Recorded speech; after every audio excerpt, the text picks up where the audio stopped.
Hello everyone, this is Shailu. ఈరోజు మనం విజయవాడలో ఉన్న బుక్ ఫేర్లో ఉన్నాము. ఇక్కడ మనతో పాటు బుక్ లవర్ ఉన్నారు. వాళ్ళ నుండి తెలుసుకుందాం ఆయన ఈ ఫేర్లో వచ్చినందుకు ఎలా ఫీల్ అవుతున్నారు. సో మీ పేరు సార్? నా పేరు సత్యనారాయణ కిలారు. ఫేర్కి రావడం వల్ల ఎలా ఏది ఉందో ఒక రకమైనటువంటి అనుభూతి.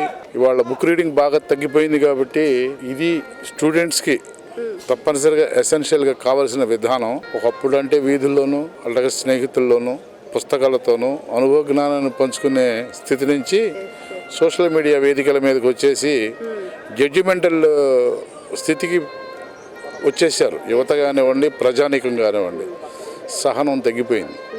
అదే ఒక పుస్తకాన్ని చదివితే పుస్తకంలో ఆ రచయిత చూసినటువంటి అనేక రకాల కోణాల్లో జ్ఞానాన్ని తీసుకున్నటువంటి జ్ఞానంతో మనిషి తన విజడమ్ ట్రాన్స్ఫర్మేషన్, నాలెడ్జ్ విజడమ్గా ట్రాన్స్ఫార్మ్ అవడానికి ఎంతో దోహదపడతాయి ఈ పుస్తకాలు. ఇలా బుక్ ఫేర్ పెట్టడం వలన ఎక్కడో ఉండవలసినటువంటి పుస్తకాలు కొన్ని అరుదైన పుస్తకాలు లభించే అవకాశం ఎక్కువగా ఉంటుంది. ఎక్కువ పర్సనాలిటీ డెవలప్మెంట్ మీద అనుకుంటారు, కానీ పర్సనాలిటీ డెవలప్మెంట్ మీద కన్నా కూడా గ్రేట్ రైటర్స్ రాసినటువంటి బుక్స్ ఎక్కువ ఉపయోగపడతాయి. ఎందుకంటే పర్సనాలిటీ డెవలప్మెంట్ అనేటటువంటిది వచ్చేటప్పుడు personality which can express to the outside world, but character was inside.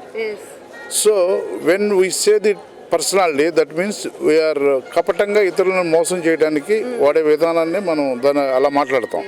But character అనేది బిల్డ్ అవ్వాలంటే బుక్ రీడింగే ఎక్కువ ఉపయోగపడుతుంది. దట్టు సబ్జెక్ట్ బుక్స్తో పాటుగా నవెల్స్ ఎక్కువ పనిచేస్తాయి, నాట్ ద పర్సనాలిటీ బుక్స్.